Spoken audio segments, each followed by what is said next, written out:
Human beings have always dreamed of order, of stability, of meaning, of some guarantee that the world can be understood and controlled. But life almost always pushes us in another direction, toward chaos. Unexpected change, instability, anguish, conflict, doubt, and the feeling that everything that once seemed solid can suddenly disappear. It was in the face of this reality that some of philosophy's deepest questions were born. What exists before order? What holds existence together in the middle of uncertainty? How do we live when the world offers no ready-made answers? In this video, you will see how great philosophers thought about chaos, not just as disorder, but as the origin of the cosmos, a force of transformation, a crisis of the soul, a political tension, and an existential challenge. Because understanding chaos may be one of the most serious ways of understanding the human condition itself.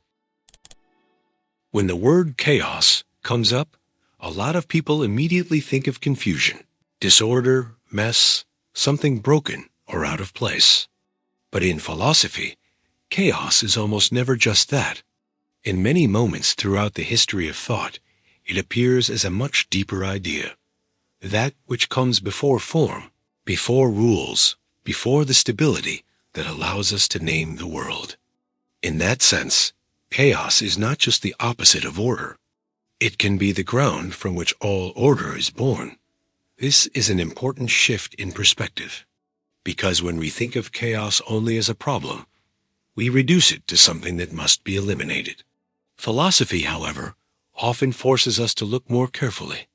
There are cases in which chaos represents the original indeterminacy of reality, meaning a state in which things have not yet taken on clear shape.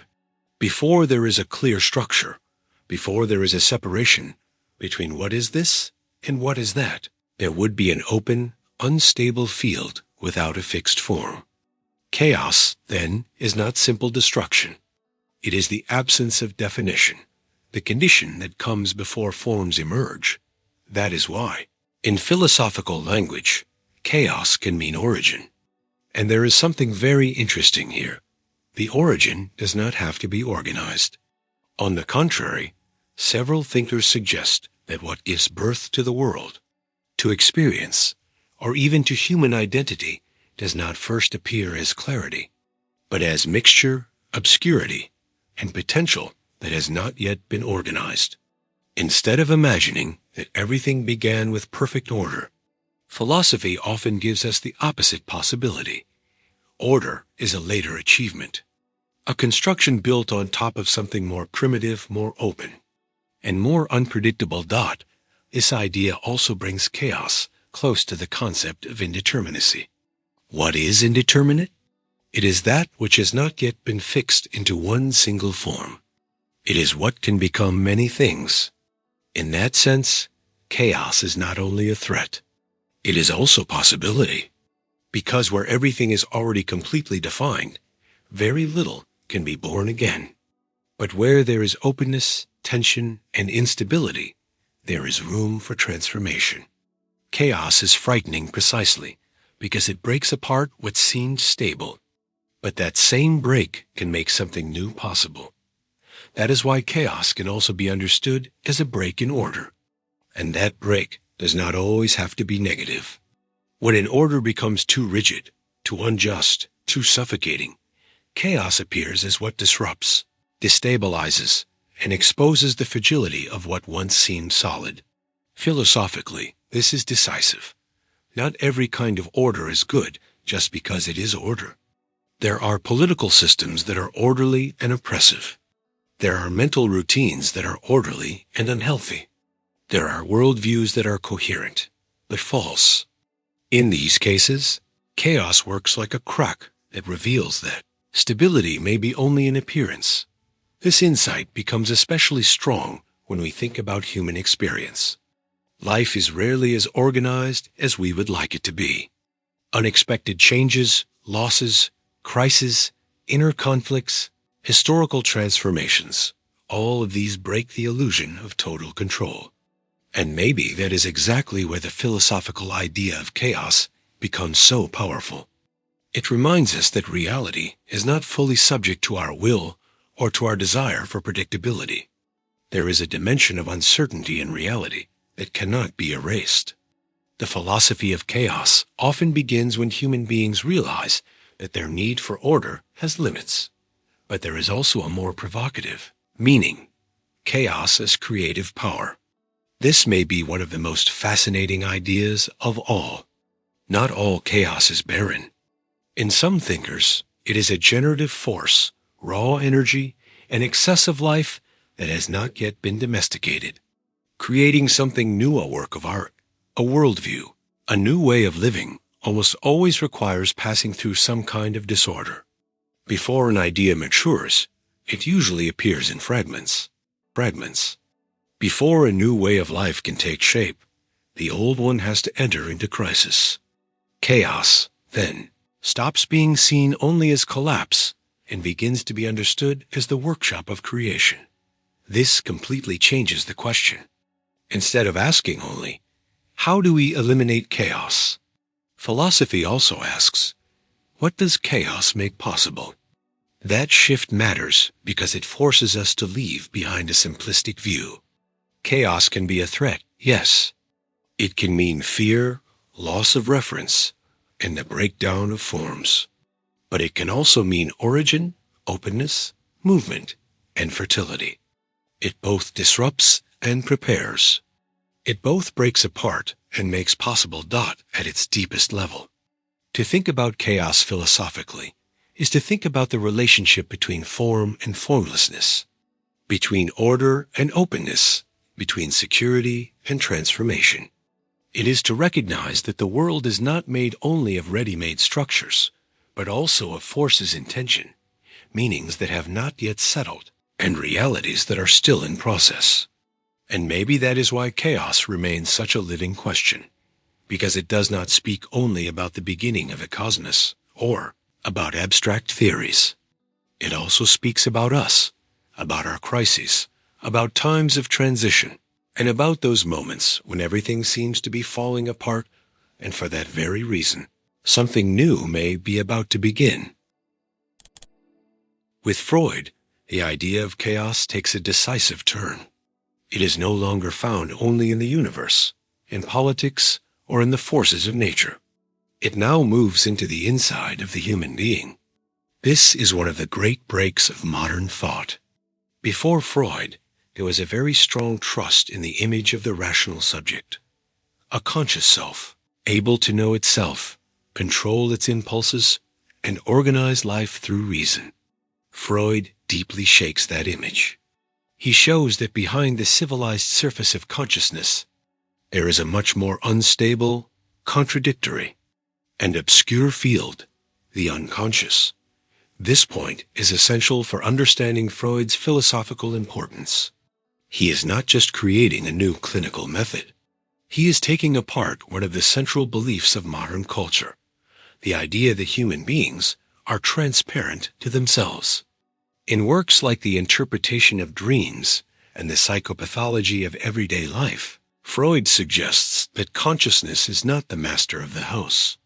What we think we control clearly is often crossed by repressed desires, buried memories, fears, fantasies, and conflicts that escape our will. Chaos, then, is not something far away. It lives inside us. That is why the discovery of the unconscious has an almost seismic effect. The subject is no longer seen as a calm and coherent unity. Instead, it becomes a field of tensions. We want one thing and do another. We defend certain values, but we are driven by impulses that go against them. We try to forget certain experiences, but they return as symptoms, dreams, slips of the tongue, and anxiety. Freud reveals that the human mind does not work like a perfectly ordered rational machine. It looks more like a disputed territory, where different forces clash without the self having full control of the situation. In that sense, Freudian chaos is not just random lack of control. It has its own logic, even if it is not the clear logic of consciousness. A dream, for example, may seem confusing at first, almost absurd. But Freud argues in the interpretation of dreams that it is a disguised fulfillment of wishes. In other words, even what looks chaotic still carries meaning. This is fascinating, because Freud does not turn inner chaos into pure emptiness. He shows that there is order within what seems disordered, but it is an underground, symbolic, twisted kind of order that has to be interpreted at the same time. This discovery is deeply uncomfortable, because it wounds human pride. Freud said that psychoanalysis produced one of humanity's great narcissistic humiliations.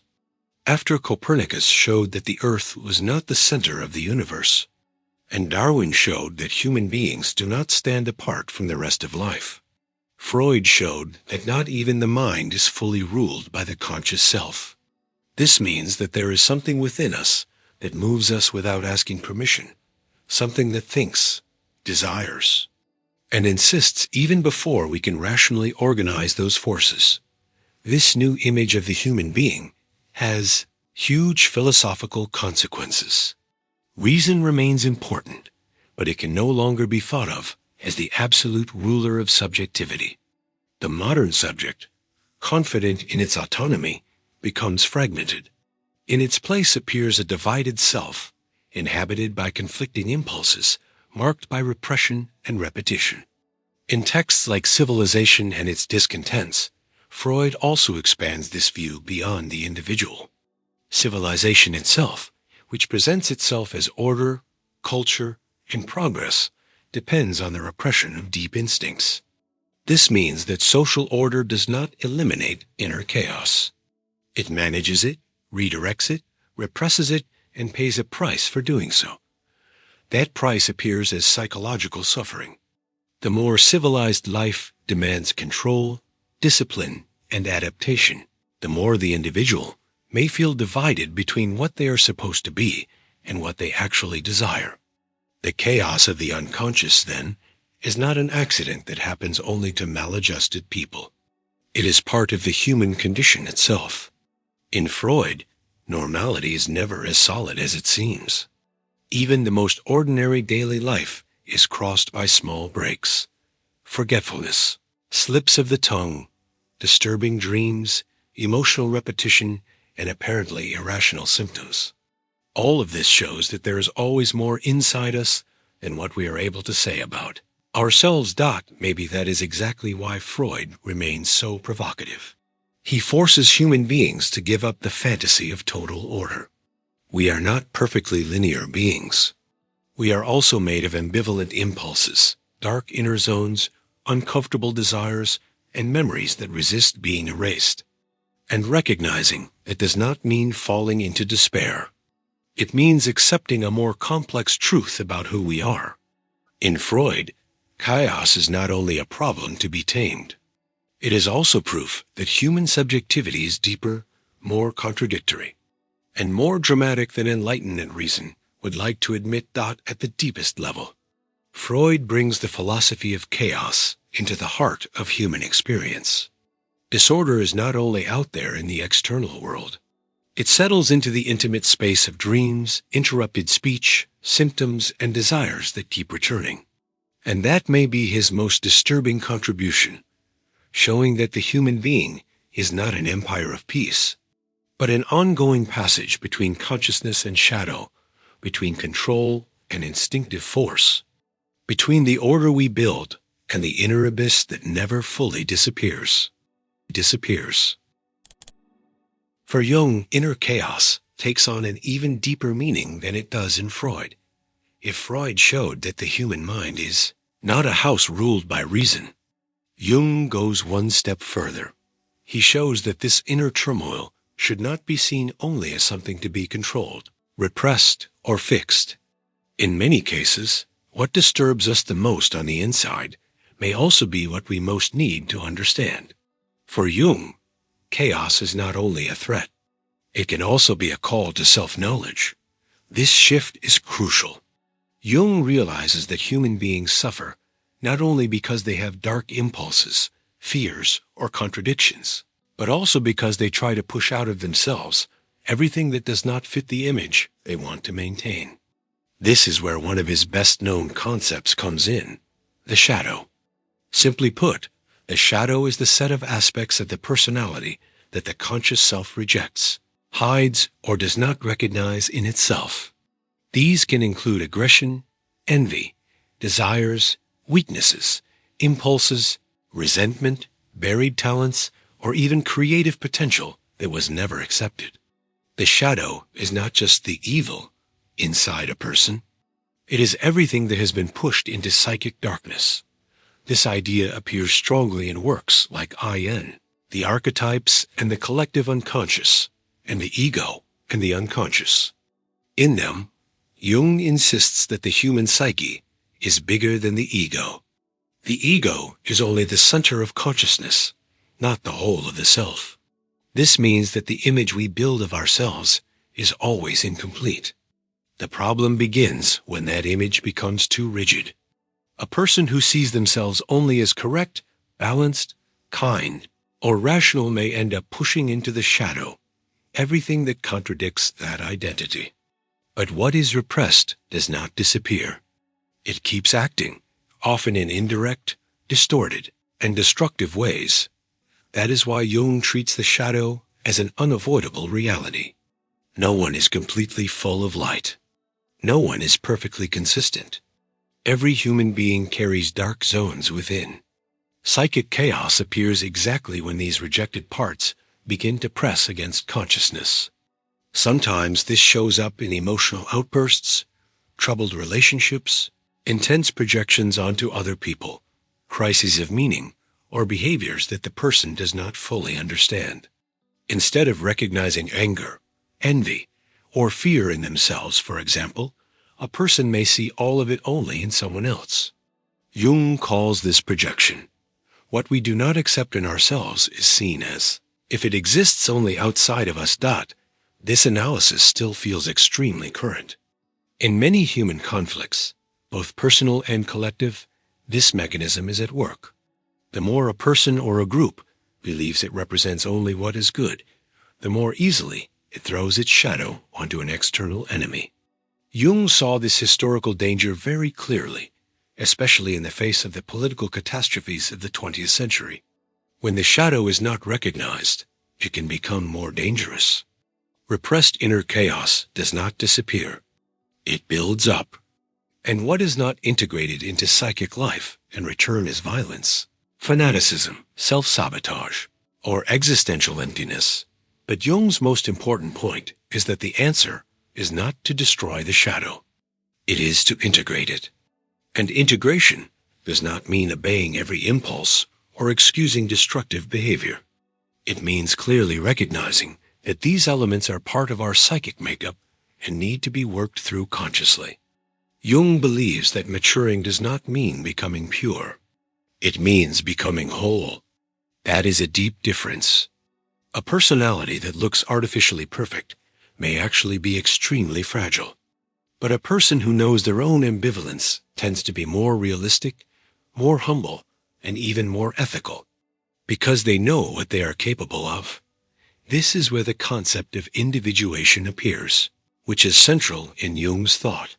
To individuate does not mean becoming whoever you want, nor does it simply mean expressing a shallow kind of individuality. It is a long process of moving closer to the self, meaning the totality of the psyche. On that path, the encounter with the shadow is essential. No one becomes whole by running away from themselves. Inner chaos has to be faced, listened to, and worked through. In many moments, Jung suggests that a psychic crisis is not only a collapse, but also an opportunity for transformation. What breaks the old image of the self can open space for a deeper personality. This view also restores dignity to inner conflict.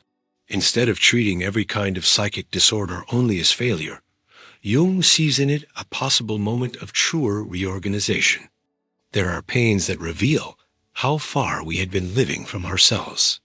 There are confusions that arise when the old way of life can no longer support the soul. In that sense, chaos is not only a sign of disintegration. It can also be the beginning of a new synthesis. With Heidegger, chaos is no longer understood only as psychological confusion, social disorder, or the origin of the cosmos. It becomes something much more radical, the experience that human existence does not rest on a fully secure foundation. In Being and Time, Heidegger shifts philosophy toward a decisive question: what does it mean to be? And in doing so, he shows that the human being does not simply live as one thing among others, but as a being thrown into the world, exposed to uncertainty, time, finitude, and the absence of absolute guarantees. Here, chaos takes the form of an ontological helplessness. At first, this idea may sound abstract, but it touches something deeply human. Much of daily life works because we rely on stable reference points: social roles, habits, projects, routines, common opinions, and expectations about the future. All of this creates the feeling that the world is at least somewhat organized and that we know who we are. Heidegger, however, shows that this stability is more fragile than it seems. Underneath everyday normal life, there is a much more unsettling condition. We did not choose to be born. We do not control time. We do not have full control over death. And we never have access to a final point of support that completely removes the uncertainty of existing. It is in this context that anxiety takes on a central role. Heidegger distinguishes anxiety from ordinary fear. Fear always has a specific object: fear of losing something, fear of a person, fear of a concrete situation. Anxiety is different. It is not directed toward any specific thing in the world. In anxiety, the whole world seems to lose its usual familiarity. What once felt obvious, useful, and stable begins to empty out. Daily concerns stop providing security. Common certainties begin to shake. And the human being finds himself facing something deeper: nothingness. This nothing in Heidegger should not be understood as simple non-existence or absolute emptiness, as if you were talking about some cosmic void. Nothingness appears as the withdrawal of support from the meanings we usually depend on. It is as if, for a moment, the web of meaning that holds everyday life together loosens. What once organized experience no longer seems enough. That is exactly why anxiety is so disturbing. It does not present a specific problem that we can quickly solve. It reveals that human existence itself is exposed to a lack of final foundation. Here is one of the strongest points in Heidegger's thought. The human being does not live on a completely solid base. In his language, we are Dasein, a being there, always already thrown into a world we did not choose and in which we must exist before we have complete explanations. This condition of being thrown, what he calls Gefangenheit, shows that existence has something radically beyond our control. We find ourselves living, surrounded by possibilities, limits, relationships, losses, and decisions that we do not fully control. Chaos, in this horizon, is not only external disorder. It is the very absence of a final ground beneath life. This does not mean Heidegger is promoting pure despair. On the contrary, anxiety also has a revealing function. It breaks the spell of impersonal life, what he describes as the rule of the they, the way we live according to what people do, people think, and people expect. In everyday life, it is easy to lose ourselves in this anonymous existence, repeating habits and opinions without truly confronting ourselves. Anxiety breaks that comfort. It pulls the individual out of distraction and forces him to see that his existence is his own, finite and irreplaceable. That is why ontological helplessness is not only a collapse, it is also an opening. When false securities fall apart, the possibility of a more authentic life appears. Instead of always hiding in the distractions of routine, the human being can recognize his condition of finitude and take ownership of his existence in a clearer way. Anxiety reveals that no one can live for us, die for us, or decide for us at the deepest level of existence. It returns us to responsibility for our own being, This analysis becomes even more intense when Heidegger speaks of being toward death. In Being in Time, death is not just a future biological event. It is the human being's own most certain and non-transferable possibility. To know that one is mortal is to realize that every existence is limited and that no earthly project can erase that condition. This realization disrupts the illusion of permanence. Death introduces a kind of silent chaos into life because it exposes the fact that nothing we do rests on eternal guarantees. But once again, this confrontation can also be liberating. It strips away superficiality and intensifies the value of our choices. Heidegger's thought is especially powerful because it describes an experience that still feels deeply current. In times of crisis, historical acceleration, collapsing reference points, and widespread insecurity, many people feel exactly this, not just confusion, but a loss of ground. What once seemed to guide life no longer guides it with the same force. The future seems unclear. Old narratives lose their credibility. Heidegger helps us understand that this feeling is not only psychological or social. It touches something structural in human existence, the lack of an absolute foundation. Heidegger shows that the deepest chaos may not be only in the events of the world, but in the very condition of existing without final guarantees. Anxiety in the face of nothingness reveals this uncomfortable truth. We are finite, thrown, temporal, vulnerable beings without complete metaphysical shelter. And yet, it is precisely in this helplessness that a truer kind of existence can begin. Because only when the illusion of solid ground gives way does the human being begin to face, seriously, the weight and the dignity of being. Dignity of being.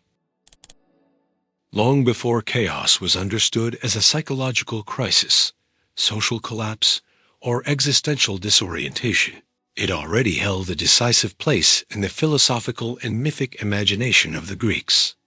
And one of the most important texts for understanding this is Hesiod's Theogony.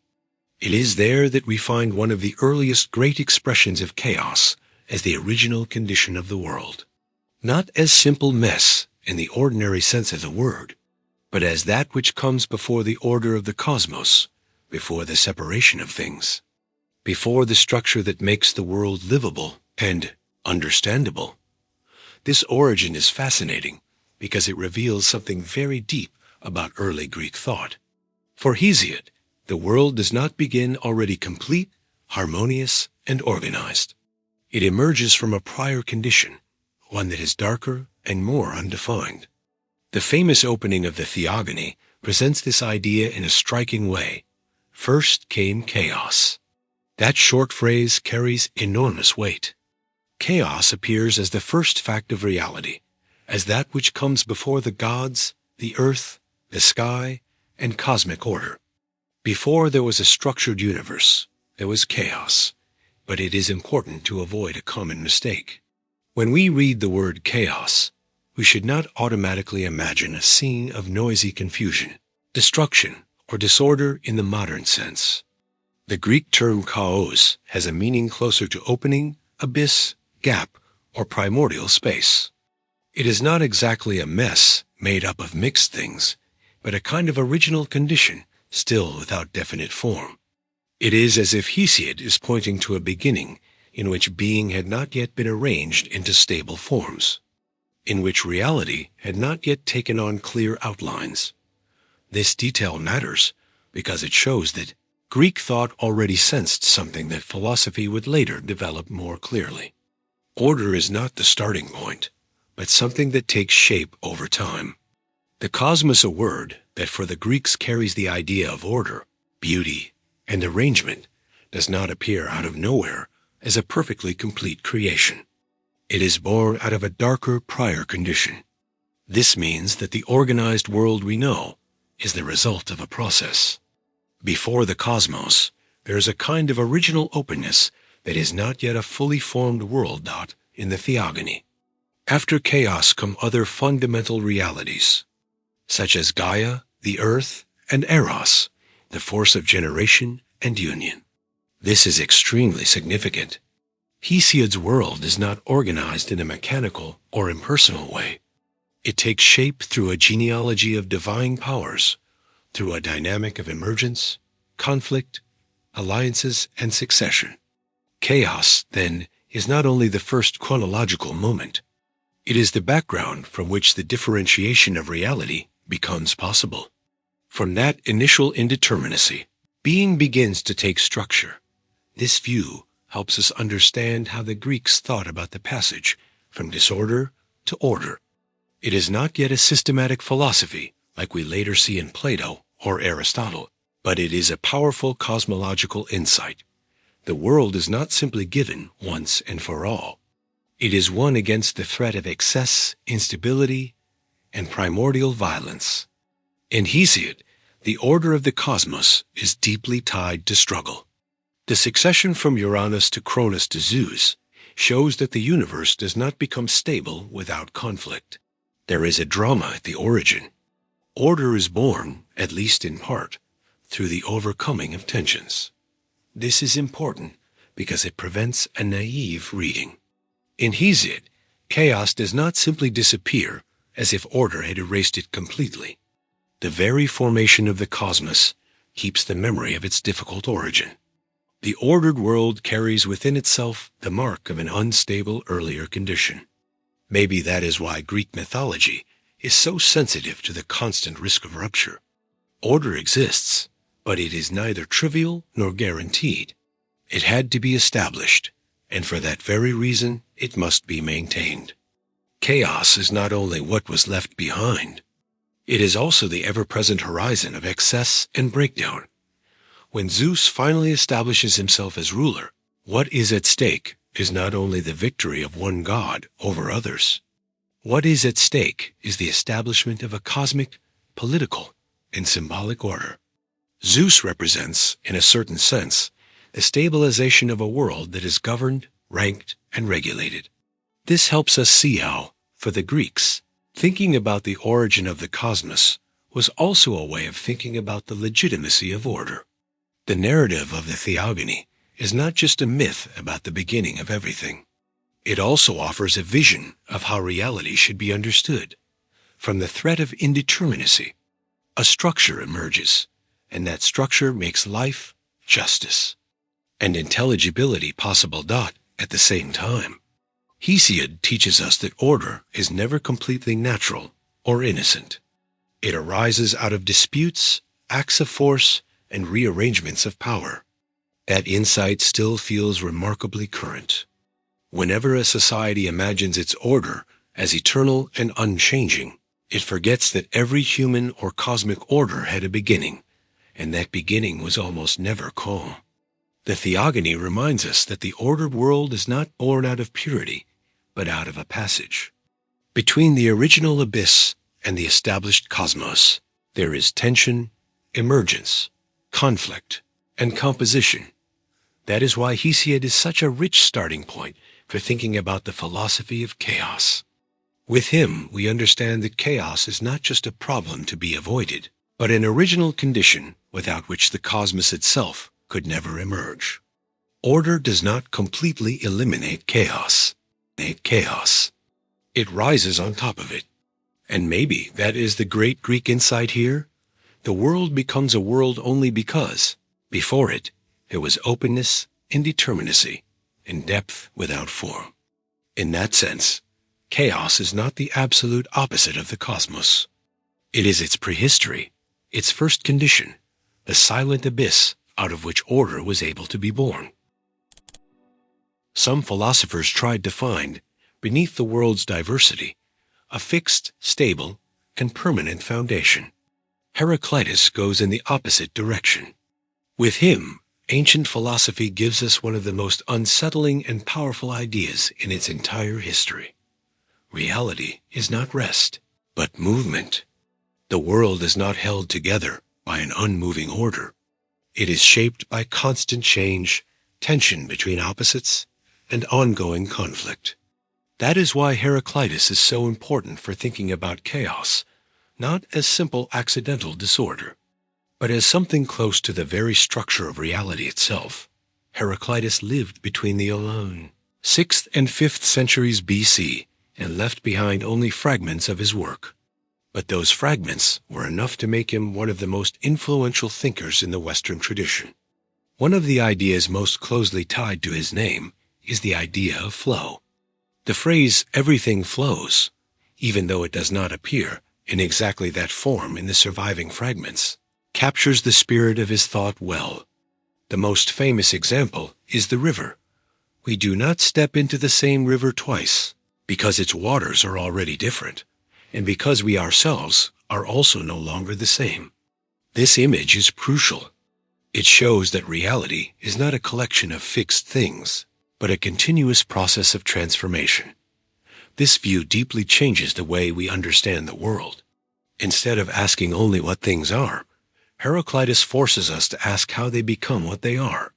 Nothing remains absolutely identical to itself.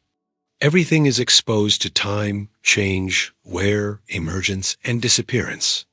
What we call stability is often only a temporary appearance within a larger movement. Chaos, in this context, stops being an exception that interrupts order. It comes closer to the very fabric of reality, because the real is dynamic, unstable, and crossed by forces in conflict. But it would be a mistake to think that Heraclitus is defending meaningless confusion. This is a very important point. Yes, the world is in flux, but that flux is not pure nonsense. Heraclitus speaks of the logos, a reason, measure, or intelligence that runs through becoming. The problem is that human beings usually live as if they do not notice this deeper order. They see only isolated facts, visible changes, and surface-level clashes. Heraclitus tries to show that conflict and transformation are not signs that the world is irrational. On the contrary, they are part of a deeper rationality that shows itself precisely through the tension of opposites. This is one of the most original ideas in his thought. For Heraclitus, opposites are not just rivals that cancel each other out. They depend on one another. Day and night, life and death, youth and old age, war and peace. One term only has meaning in relation to the other. Reality is made of this living tension. In one famous fragment, he says that war is the father of all things. This should not be read in a simplistic way as praise for brutal violence. What is at stake is the idea that conflict is fundamental. Reality does not exist despite tension, but through it. The world takes shape in the clash between opposing forces. This is exactly why Heraclitus is so important for thinking about chaos philosophically. In many traditions, chaos is what threatens order and must be defeated. In Heraclitus, tension, instability, and conflict already belong to the order of the world. There is no completely peaceful, motionless, and uniform reality hiding behind change. The real is contradictory, alive, and crossed by oppositions that never fully disappear. This means that chaos is not just an accident of the world.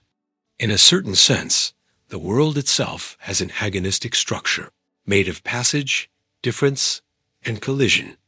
This view also has remarkable existential power. It forces us to give up the fantasy that living well means removing all instability. Human life takes part in this same flow. Relationships change, identities shift, convictions mature, societies fall into crisis, and historical eras come to an end. Everything that exists is subject to movement, and maybe suffering grows precisely when we try to freeze what is passing, when we demand total permanence from what belongs to becoming. Heraclitus teaches us to think about a reality in which change is not failure, but conditioned out at the same time. He does not reduce everything to shallow relativism. The fact that everything changes does not mean that nothing has structure. The logos remains as a principle of intelligibility. But that intelligibility is not found against the flow, it is found within it. The order of the world is not the order of a motionless block. It is the order of a tense harmony. In one of his fragments, Heraclitus speaks of an invisible harmony greater than the visible one. This suggests that the deepest unity of things does not lie in the elimination of opposites, but in the way they fit together through tension. This idea feels very modern in many ways. It anticipates later views, according to which balance is not the absence of conflict, but the dynamic coordination of forces. It also helps us interpret historical periods marked by rapid change. In times of crisis, people often feel that reality has gone off the rails. Heraclitus would invite a more radical reflection. Maybe the world was never motionless to begin with. Maybe change is the rule, not the exception. Maybe what looks like chaos simply reveals what was always there, the flowing nature of reality itself. That is why Heraclitus is so important in a philosophy of chaos. He shows that reality cannot be understood through rigidity, but through movement. The world is not a static building. It is a living fire, as he suggests in another fragment, lighting up and going out according to measure. This image of fire is perfect, because fire never stays identical to itself, yet it remains fire precisely through its transformation. Reality is the same way for Heraclitus, a kind of permanence within change itself, a unity formed through tension, an order inseparable from conflict. In the end, his thought places us before a demanding truth. To search for a reality completely without change may be to search for something that never existed. Chaos, understood as flow, tension, and instability, is not only what threatens the world, it is part of the way the world is. And understanding that may be the first step toward looking at existence with less illusion of control and with more clarity about the endless movement of all things. If Heraclitus looks at the world and sees flow, transformation, and constant tension, Parmenides appears as the great voice of resistance against that view. With him, philosophy takes an astonishing turn. Instead of accepting change as the key to reality, Parmenides argues that true reality is one, stable and unchanging. Whatever is born, changes, and disappears belongs to the realm of appearance, not truth. This contrast between Heraclitus and Parmenides forms one of the earliest and most decisive great debates in the history of philosophy. Is reality movement, or is it permanence? Parmenides, a philosopher from Elea, wrote in poetic form, and his best-known work, usually called On Nature, presents a radical reflection on being. His central claim is as simple as it is unsettling. What is, and what is not, is not. At first glance, this may sound like nothing more than wordplay, but its consequences are enormous. If being is, then it cannot have come from non-being, because nothing can come from non-being. And if being truly is, it also cannot move toward non-being, because non-being does not exist. So from the standpoint of truth, birth and death, coming into being and passing away, would be impossible. This is exactly where Parmenides directly opposes the idea of chaos as change. For him, trusting the senses is a mistake. The senses show us a world in constant transformation. Things grow, age, change, and perish. But according to Parmenides, that level of experience is deceptive. Reason, when it thinks with rigor, realizes that change involves impossible contradictions. Because to change means to stop being one thing in order to become another. But how could being stop being? And how could something that is not begin to be? Parmenides concludes that multiplicity and becoming belong to the realm of opinion, doxa, not to the realm of truth, aletheia. This makes Parmenides an extremely demanding thinker. He forces us to question immediate experience. Where Heraclitus sees the structure of reality in flow, Parmenides sees illusion. Where Heraclitus finds meaning in the tension of opposites, Parmenides rejects the idea that being could contain contradiction, division, or instability. For him, true being is one, continuous, indivisible, eternal, and motionless. Nothing is lacking in being, and nothing can be added to it. It simply is, in fullness. This point is crucial for understanding how deep the debate really is. It is not just about two philosophers with different opinions about nature. It is about two opposite ways of thinking about what truth means. Heraclitus begins with the lived world and tries to show that there is a logic in becoming. Parmenides begins with the rational demand for non-contradiction and concludes that becoming cannot belong to true being. In other words, Heraclitus accepts that reality is dynamic. Parmenides demands that reality be logically consistent, and for that reason, thinks of it as unchanging. Parmenides' philosophical power lies in the fact that he shows how change, when examined closely, raises deep problems. We usually treat movement as something obvious, but he asks, what does it really mean for one thing to become another? How can something be and not be at the same time?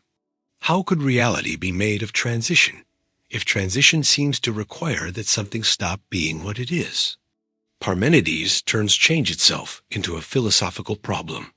He does not accept it naively, and by doing so, he begins an entire tradition that will search for a permanent foundation behind changing appearances. That is why his influence is so great. Plato, for example, inherits this demand for permanence when he distinguishes between the changing sensory world and the stable intelligible world. Aristotle also has to respond to Parmenides, trying to explain change without falling into contradiction through the ideas of potentiality and actuality. In other words, even when later philosophers disagree with him, they still work under the pressure of his question. Parmenides did not just deny the chaos of change. He forced philosophy to rationally justify any account of transformation. His clash with Heraclitus is also fascinating because it touches a tension that is still alive today. In many moments of life, we feel the world as flow. Everything changes, everything passes, everything shifts. But we also search for permanence, identity, truth, stability, continuity. We want something to remain while everything around it moves. The debate between Heraclitus and Parmenides, in that sense, is not just ancient. It expresses a deep split within human experience itself. On one side, the evidence of change. On the other, the need for some kind of stability so that thought does not completely dissolve. Parmenides represents the refusal to accept that truth could be subject to the chaos of becoming. For him, if everything changes all the time, then nothing can be firmly known. Philosophy would lose its ground. His answer is radical. True being does not change. Whatever changes belongs to the deceptive level of appearances. This may sound extreme, and in fact it is. But that very extremeness is what gives Parmenides' thought its force. He pushes reason to its limit and asks whether we are willing to trust thought more than our eyes dot at the deepest level. Parmenides teaches us that philosophy was not born only by admiring the movement of the world, but also by facing the demand for permanence. His confrontation with Heraclitus draws an opposition that will run through centuries. Is reality flow or substance? Does being reveal itself in transformation or in what resists it? Is the chaos of change the truth of the world or only an appearance? That is why Parmenides holds such a central place in any philosophy of chaos. He is the great thinker of resistance to the disorder of becoming. While Heraclitus brings chaos close to the living structure of reality, Parmenides tries to protect intelligibility by saying that true reality does not change. And from that collision comes one of the most fundamental questions in the entire history of thought. To understand the world, should we trust the change we see or the permanence that reason demands? In Empedocles, ancient philosophy finds an original answer to a problem that had already been troubling Greek thinkers. How can we explain a changing world without falling either into the total flux of Heraclitus or the radical stillness of Parmenides? Empedocles' answer is fascinating because it tries to preserve both insights. Yes, there is transformation in the universe, but that transformation does not mean that everything comes from nothing or disappears into nothing. What exists are permanent elements, moved by opposing forces that, as they alternate, produce both the order and the disorder of the cosmos. In this way, chaos stops being a mere accident and becomes part of a cosmic cycle. Empedocles, who lived in the 5th century BC, is known for his theory of the 4 elements, or roots of all things: earth, water, air, and fire. These elements are neither born nor destroyed. They remain. What changes is the way they combine. This idea is already an important answer to the earlier debate. Against Parmenides, Empedocles admits that the visible world really does change. But against the idea of absolute generation, he argues that nothing begins from nothing. Every transformation is, at its core, a recombination. The universe is in motion, but that motion happens through eternal elements. Still, the richest part of his philosophy lies not only in the elements, but in the forces acting upon them: love, philia, and strife, nikos. Love unites, draws together, mixes, and composes. Strife separates, divides, pushes apart, and breaks things up. These are not just human feelings projected onto the cosmos. They are cosmic principles. They work like fundamental energies that explain the dynamism of the universe. When love is stronger, the elements tend toward union. When strife grows, they move apart. The world, then, moves back and forth between composition and dissolution.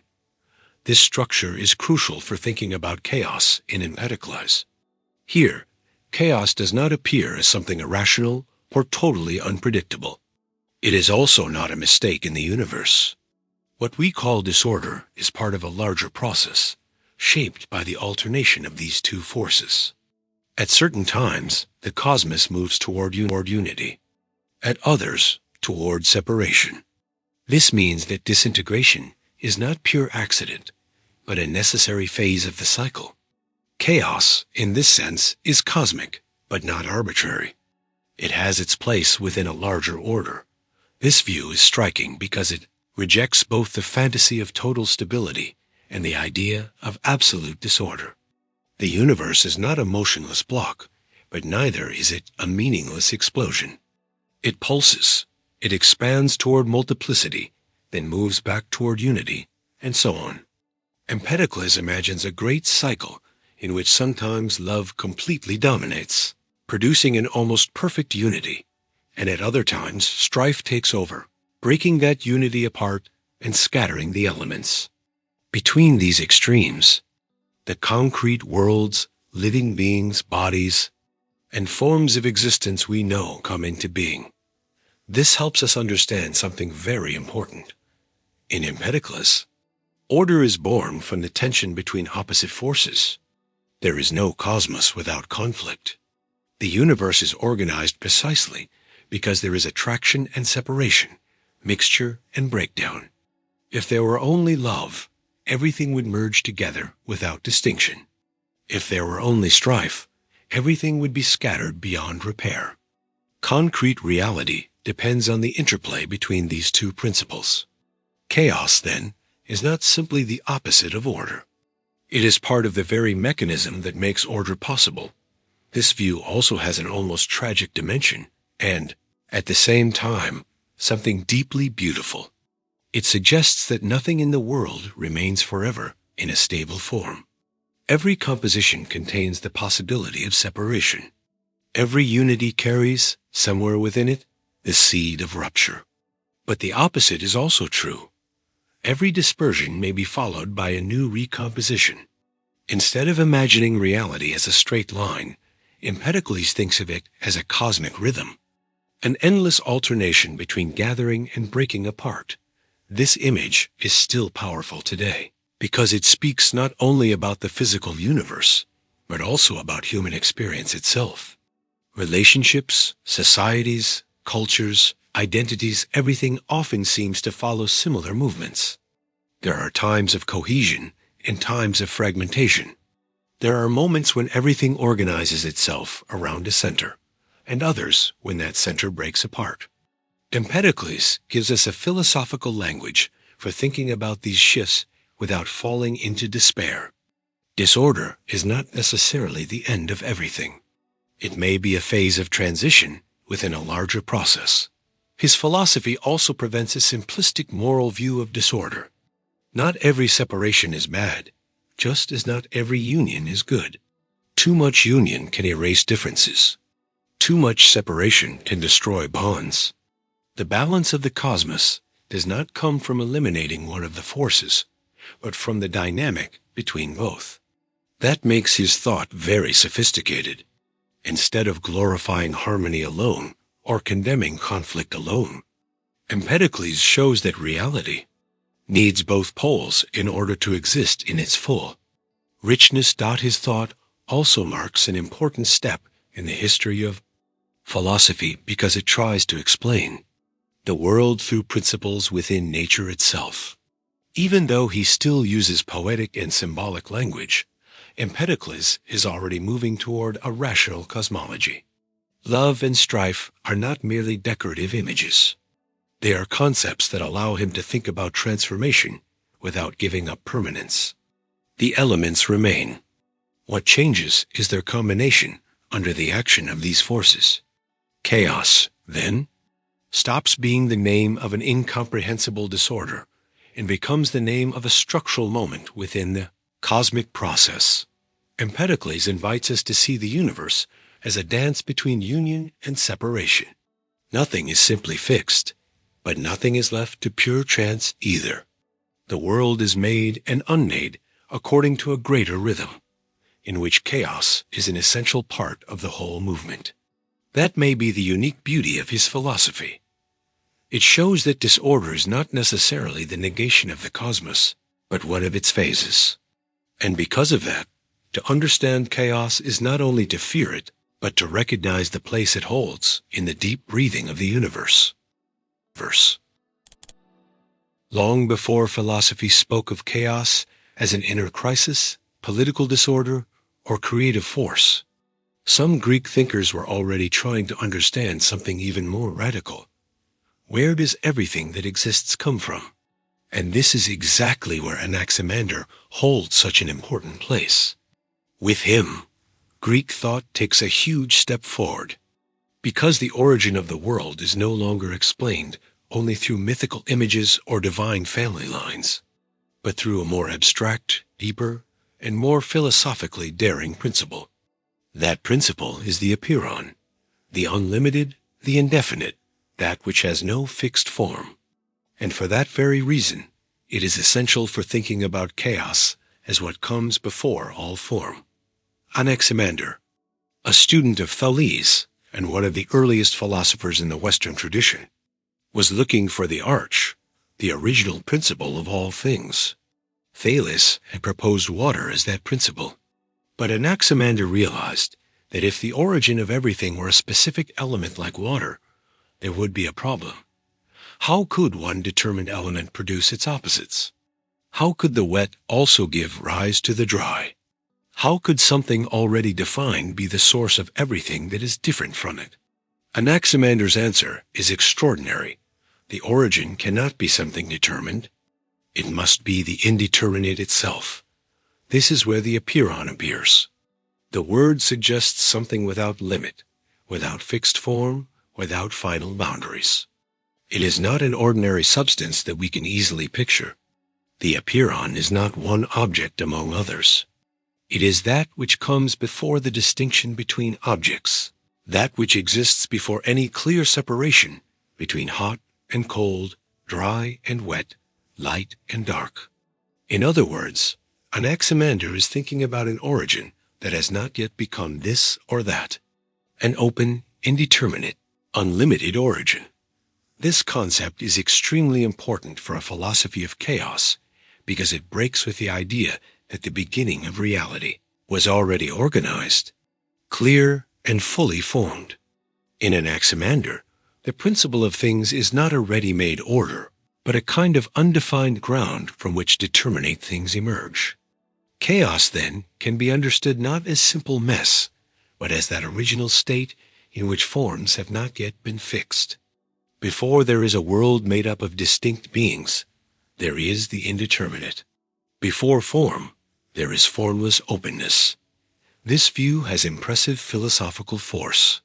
By speaking of the Apeiron, Anaximander is suggesting that determined being comes from something that is not itself determined. Everything we know has limits. A body has a shape, a thing has an identity, a being occupies one place and not another. But the original principle cannot have that same kind of limit, because if it did, it would already be only one part of reality and not its source. The Apeiron is origin precisely, because it is not tied to any particular form. It contains, so to speak, the possibility of forms without being reduced to any one of them. This brings Anaximander's thought very close to a philosophical understanding of chaos as potential. The indeterminate is not only absence, nor is it just lack. It is also fertility, because what has not yet been fixed into a form can give rise to many forms. The Apeiron is not a sterile nothingness. It is a generative principle. Determinate reality emerges from it through differentiation. The ordered world, with all its distinctions and oppositions, comes out of that unlimited background. There is also another very interesting aspect. In a famous fragment, Anaximander says that beings pay one another penalty in reparation for their injustice, according to the order of time. Although this phrase is mysterious, it suggests that the existence of determinate things involves a kind of tension or imbalance. By separating from the indeterminate and taking on a form of their own, beings enter the play of opposites and limitation. Each thing takes up space, asserts itself against others, and defines itself through exclusion. The world of form is also the world of conflict. Returning to the indeterminate, then, appears as part of a kind of cosmic justice. This makes Anaximander's view even deeper. What is determined is not absolute. Everything that gains a form is also subject to losing that form. Everything that comes from the Apeiron returns, in some way, to it. The cosmos is not an eternal rigidity, but a temporary organization that arises out of an unlimited background. Chaos, in this view, is not only the distant past of the world. It is the permanent horizon from which forms are born, and to which, in some sense, they return. Order does not completely eliminate the indeterminate. It is built on top of it. This way of thinking has enormous value because it teaches us to see form as something contingent, not as the only possible reality. We live surrounded by definitions, names, identities, categories, structures, systems. All of these are necessary for living in the world. But Anaximander reminds us that before these definitions, there is a more original, unresolved, unlimited ground. This means that the order of the world is not the final word. There is always something that goes beyond established forms. This insight still feels powerful today. In times of crisis, for example, many structures that once seemed solid begin to fail. What seemed stable turns out to be temporary. What looked final reveals its limits. In those moments, human experience touches something similar to what Anaximander thought at the cosmic level. Behind defined forms, there is a background of indeterminacy, and that background can be frightening because it dissolves certainty. But it can also make room for something new because it keeps reality from being reduced to what is already given. That is why the Apeiron is such a decisive concept in the history of philosophy. It allows us to think about origin without reducing it to a concrete figure, a specific element, or an already finished order. With Anaximander, the principle of reality is the unlimited, the indefinite, that which has not yet closed itself into a form. And that may be one of the most philosophical ways of understanding chaos, not as mere confusion, but as that which comes before all determination, the open ground out of which the world emerges. Anaximander invites us to a more radical view of reality. What we see, forms, beings, separations, does not exhaust the real. Before them, beneath them, and beyond them, there is the indeterminate. Chaos, then, stops being only disorder and becomes deep origin, a reserve of possibility, an excess beyond every finished form. And maybe that is exactly why this thought remains so fascinating. It reminds us that every order is born from something greater, darker, and freer than itself. When we arrive at Plato, ancient philosophy takes a decisive step in trying to answer the problem of chaos. If earlier thinkers still connected the origin of the world to the indeterminate, to conflict, or to flux, the Timaeus presents a much clearer image of the rational ordering of the universe. Plato does not deny that there is a kind of prior disorder, an unstable and resistant condition, but he insists that the cosmos, as we know it, only becomes beautiful and understandable because an ordering intelligence imposes form, proportion, and measure. Chaos does not disappear here as a theme. It is exactly what reason must tame. The Timaeus is a unique dialogue within Plato's work because it is devoted to explaining the origin and structure of the cosmos. And Plato does this by using the figure of the demiurge, a kind of divine craftsman. It is important to understand that this demiurge does not create the world out of nothing, as in some later religious traditions. He organizes a pre-existing reality marked by irregularity and the absence of full order. His role is to look to the eternal and intelligible model, the world of forms and shape, the visible universe in the best way possible. The cosmos, then, is born as a work of intelligence. This already shows something central. For Plato, order is not a spontaneous effect of matter. It depends on a rational principle. The visible world left to itself would tend toward instability, dispersion, and imperfection. What makes it a cosmos, and not just a chaotic mass, is the intervention of ordering reason. The word cosmos, among the Greeks, already carries the idea of order, beauty, and arrangement. In Plato, this idea reaches a high level of refinement. The universe is a harmonious whole because it was structured according to number, proportion, and purpose. But Plato is not proposing just any kind of order. The demiurge organizes the world by looking to what is eternal, unchanging, and intelligible. This means that true order does not come from matter, but from the ideal model. Here we see one of the strongest marks of Platonic philosophy. The sensory world, by itself, is never fully stable or fully true. What we see in the world is always subject to change, decay, and multiplicity. So if we want to understand why the cosmos has any intelligibility at all, we have to go back to the level of the forms, where the perfect patterns of what appears imperfectly in the world are found. This is where the Timaeus becomes a classic attempt to defeat chaos through form.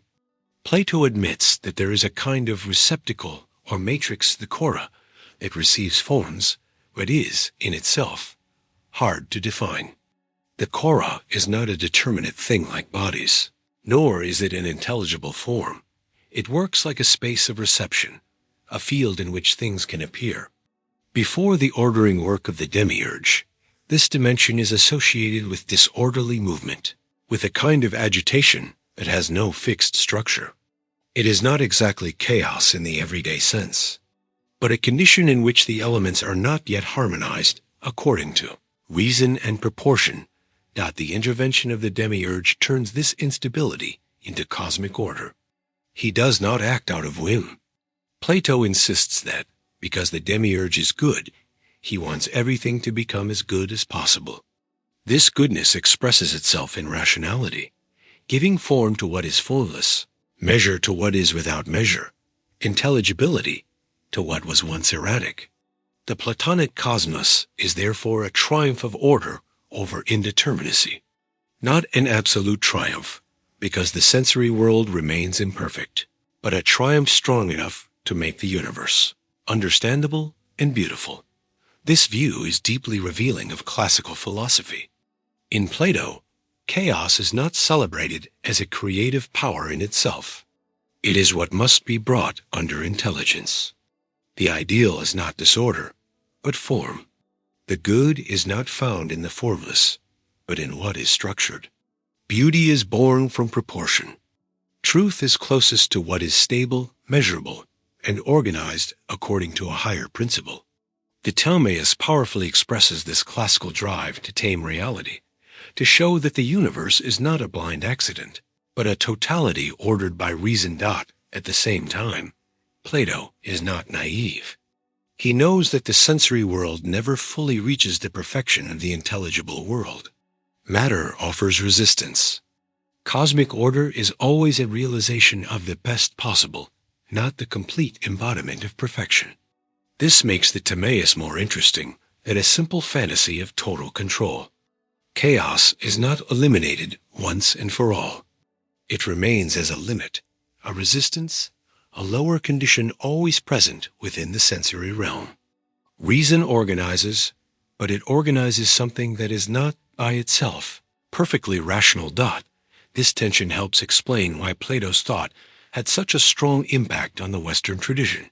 He offers a powerful image of the world in which intelligibility depends on form, hierarchy, and purpose. In historical times of crisis, this view is especially attractive. In the face of disorder, the answer would be to restore measure, proportion, and rational direction. This legacy runs not only through metaphysics, but also through politics, ethics, and aesthetics. The good city, the just soul. Elevated art all of these, in different ways. Take part in the same Platonic logic of ordering what tends toward dispersion, in philosophy.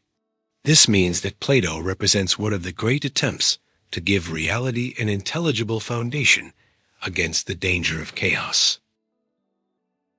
While Heraclitus brought reality close to flux and tension, Plato searches for a higher principle of stability. While Anaximander thought about an original unlimited source, Plato looks for the ideal model that gives limit and form. Chaos, then, is not for him the final truth of things. Truth lies in what orders, structures, and gives light. At the deepest level. The Timaeus shows the classical confidence that the world can be understood because it was shaped by intelligence. This confidence does not erase all instability, but it rejects the idea that reality is, at its core, pure lack of control. Plato believes that form, measure, and reason are more fundamental than disorder. And that is exactly what makes his thought such a decisive moment in the history of the philosophy of chaos. With him, order is not just desirable, it becomes the expression of a higher intelligence that transforms the formless into cosmos. So Plato gives us a vision in which chaos is not denied, but subordinated. It exists as a background of indeterminacy and resistance, but it does not have the final word. What triumphs, at least as an ideal, is the power of form over the formless, of measure over excess, of intelligence over dispersion. And that may be the great ambition of classical philosophy, to show that even in the face of the instability of this sensory world, it is still possible to think of an order that gives meaning to reality. Unlike views that bring reality close to a centerless flow, or to an original disorder that is hard to contain, Aristotle builds a philosophy in which the world can be understood through stable principles of explanation. With him, the philosophical tradition gains one of its most influential expressions of the idea that reality is not handed over to pure chance. Things do change, yes. They are born, they transform, and they disappear. But that change is not absolute chaos. It can be understood through causes, structure, and purpose.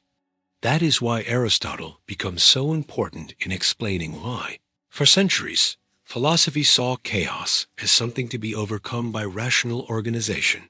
One of the keys to Aristotle's thought is the distinction between matter and form. No concrete thing exists only as raw matter or only as abstract form. What exists are combinations of matter and form. Matter is what something is made of, what can receive different determinations. Form is what makes a thing what it is, its structure, its specific determination, its way of being organized. This distinction is fundamental because it allows us to think about change without falling either into the pure flux of Heraclitus or into Parmenides' denial of change. A thing can change because its matter contains different possibilities, but it does not change in a chaotic way because form guides that actualization. This is where Aristotle introduces one of the most powerful ideas in his philosophy, the difference between potentiality and actuality. Something is in potentiality when it can become something in a certain way. It is in actuality when that possibility has already been fulfilled. A seed is a tree in potential. The tree is that potential fulfilled. This theory allows movement and transformation to be understood as intelligible processes. To change is not to fall into nothingness or plunge into disorder.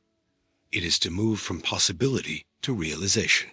The world, then, is not a spectacle of random alterations, but a field of ordered actualizations. This way of thinking has huge consequences for the question of chaos, because in Aristotle, reality is not defined by the formless, but by its tendency toward form. Matter, by itself, is indeterminate to a certain degree, but it is not the final explanatory principle. What gives being its intelligibility is form, and form is not just external appearance. It is the internal organization that makes a thing what it is. Chaos, in this view, appears as what has not yet reached its determination, what is deprived of sufficient form. That is why the Aristotelian tradition tends to see disorder as a lack, as a deficiency of organization, rather than as the deep truth of reality. This rejection of pure chance also appears clearly in the theory of the four causes. Aristotle says that to fully understand something, we need to ask about four dimensions: what it is made of, what its form is, who or what produces it, and what it exists for. These are the material, formal, efficient, and final causes. This model is decisive because it shows that reality cannot be explained only by mechanical impacts or random events. Things have structure and purpose. There is a for the sake of which built into the way natural beings exist. An eye, for example, is not just a piece of matter. It exists in order to see. An organism is not just a pile of parts. It tends toward the fulfillment of its own form. With this, Aristotle strengthens a deeply organized image of the world. Nature, for him, does nothing in vain. That phrase sums up his position well. Chance exists, but it has a secondary place. It is not the fundamental principle of reality. There are accidental events, lucky meetings, and contingent deviations. But these events only make sense against the background of a directed nature. In other words, chance is not the core of reality. It is what happens when causal lines cross in an unexpected way. Order comes first. This view helps explain why Aristotle was so influential in the history of Western thought. His philosophy offers a universe in which reason can investigate causes, identify structures, and recognize purposes. In the face of apparent chaos, the task of thought is not to surrender to confusion, but to discover the principles that organize the phenomenon. This deeply shaped metaphysics, ancient and medieval science, ethics, and politics. Good knowledge would be precisely that which can move through the appearance of disorder and reach the inner intelligibility of things. In ethics, this is also very clear. Aristotle does not understand human life as a field of chaotic impulses that simply need to be repressed. He thinks about the human being in terms of its proper end, to live according to reason and fulfill excellence, ariet.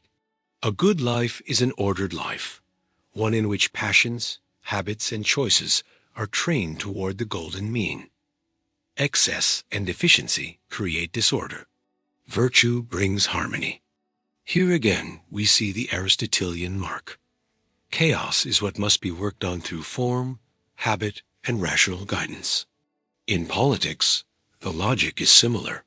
The city exists by nature, Aristotle says, and its meaning lies in making the good life possible. A disordered community, ruled only by passions or scattered interests, does not fulfill its purpose. It needs organization, laws, moral formation, and a proper distribution of functions.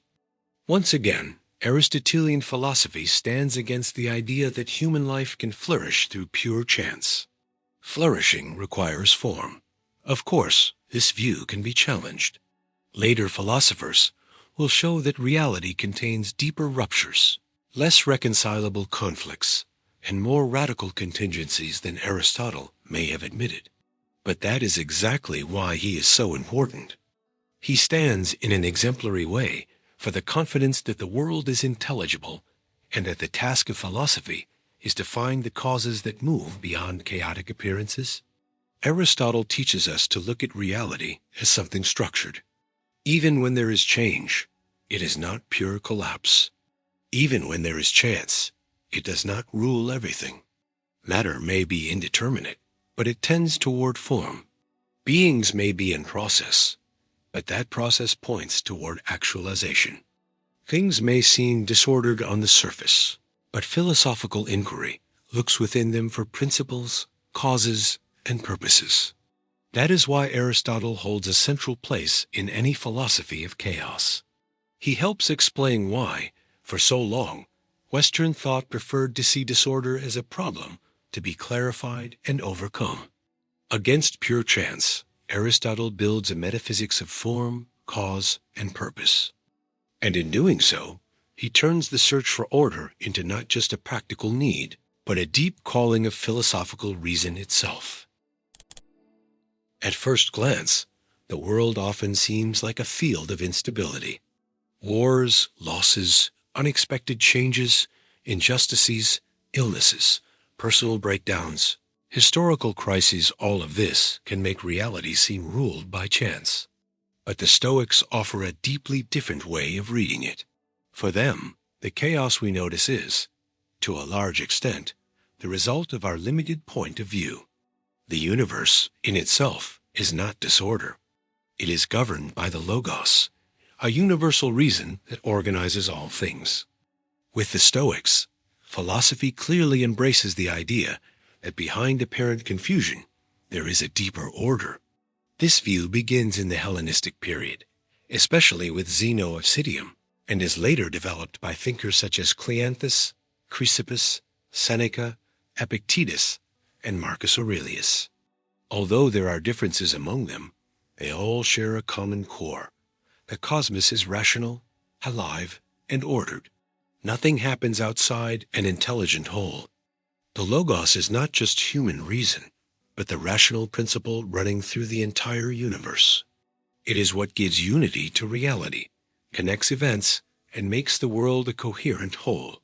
This idea is crucial for thinking about chaos philosophically. Instead of saying that reality is disorganized and that human beings must impose meaning on an absurd world, the Stoics say the opposite. Meaning is already built into the structure of the cosmos itself. The problem is that human beings usually judge events based on their immediate desires. When something goes against our plans, we call it injustice, disaster, or chaos. But from the point of view of the universe as a whole, what seems like disorder may be part of an order much greater than what we are able to see. This is one of the strongest marks of Stoicism. The cosmos is understood as a rational organism. Nothing is loose. Nothing stands completely outside the chain of causes. Chrysippus, for example, develops a strong view of universal causality. Everything that happens is connected to a rational chain of causes and effects. This does not mean that every isolated event is pleasant or easy to bear. It means that each one takes part in a total order. Chaos, then, is not the final truth of things. It is an appearance produced by our partial perspective. In many of his texts, Seneca insists that nature follows its course wisely, even when that course wounds us. Epictetus, in the Enchiridion, reinforces the same attitude by teaching that we must distinguish between what depends on us and what does not. Most external events are not under our control. Trying to control everything is living at war with reality. Wisdom begins when we accept that there is a greater order of which we are not the masters. And Marcus Aurelius, in the Meditations, writes again and again, like someone trying to remind himself that everything that happens comes from the nature of the whole. His philosophical effort is exactly this: not to interpret the world only from the point of view of his personal pain, but to recover his trust in universal order. That is why Stoicism is not only a cosmology, it is also an ethics. If the universe is ruled by the Logos, then living well means living in agreement with the Logos. In other words, human life finds its meaning when it comes into harmony with the rational order of nature. The wise person is not the one who removes suffering from the world, but the one who learns not to confuse personal revolt with the structure of reality. Apparent chaos still exists at the level of immediate experience, but it stops being interpreted as proof that the universe is absurd. This point matters a great deal. The Stoics do not deny that existence includes pain, loss, and conflict. They do not live inside a naive fantasy of permanent comfort. On the contrary, their philosophy is born in a historically unstable world marked by political change, insecurity, and crisis. What they reject is the conclusion that because of this, everything must therefore be meaningless. The order of the cosmos does not match the satisfaction of our desires. And this is a hard but powerful lesson. The universe was not made to protect our personal expectations. Even so, it is not irrational. This trust in the Logos also changes the way freedom is understood. For common sense, being free would mean doing whatever you want and escaping every limitation. For the Stoics, that idea is an illusion. No one controls the entire course of events. True freedom lies in adjusting one's own soul to the order of reality. The person who fights against the unavoidable becomes a slave to frustration. The person who understands the necessity of things gains serenity, not because they become passive, but because they stop wasting energy on blind revolt against what cannot be changed. In this sense, Stoicism offers a philosophy in which visible chaos is put into perspective by a deep trust in the rationality of the whole. The storm may seem arbitrary to the person standing in the middle of it, but the wise person tries to look beyond the immediate impact. This is not easy. It requires inner discipline, careful attention to one's judgments, and great humility before the cosmos. But that is exactly why the Stoics still feel so relevant today. In times of disorientation, their question returns with force. What if the chaos we feel is, at least in part, the result of our inability to see the whole? At the deepest level, the Stoics represent one of the strongest answers in the ancient tradition to the problem of chaos. They reject the idea of a fragmented universe without direction.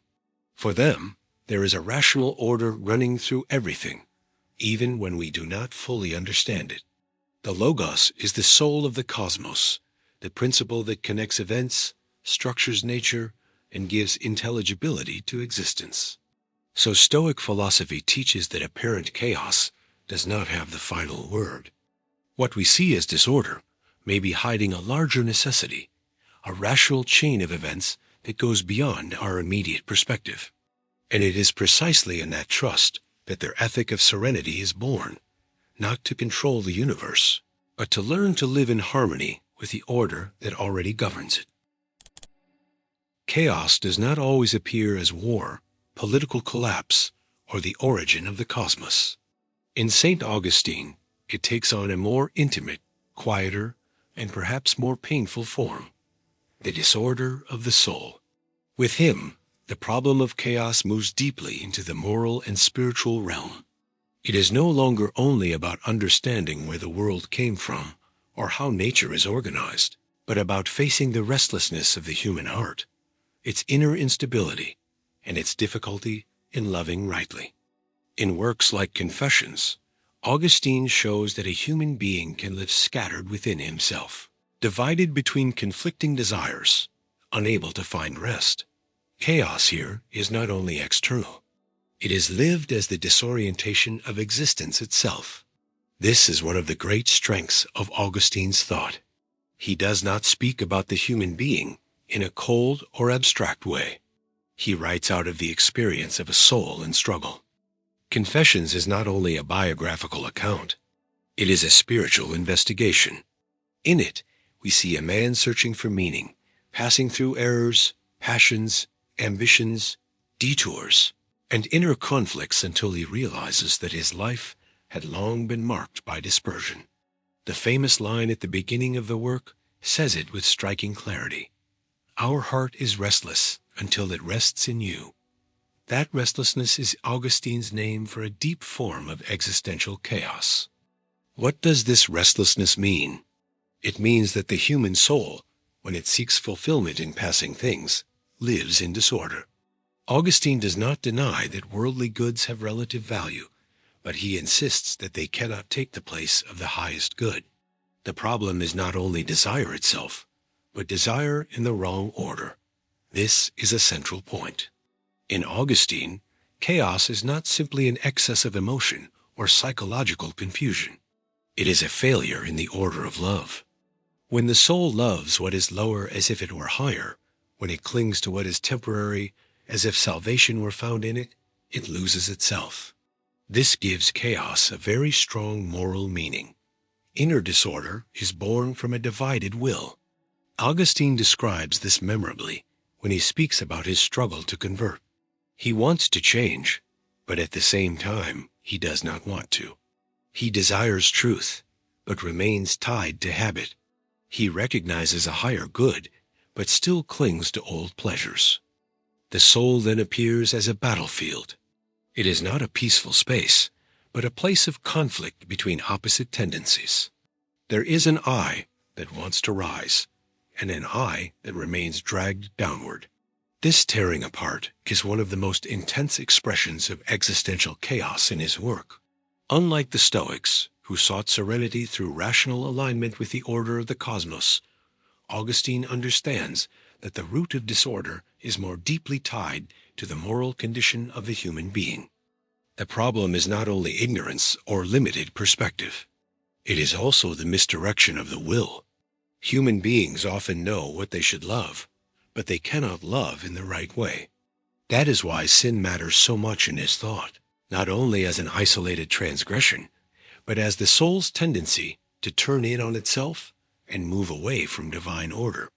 This analysis appears in a powerful and symbolic way in the famous episode of the stolen pears and confessions.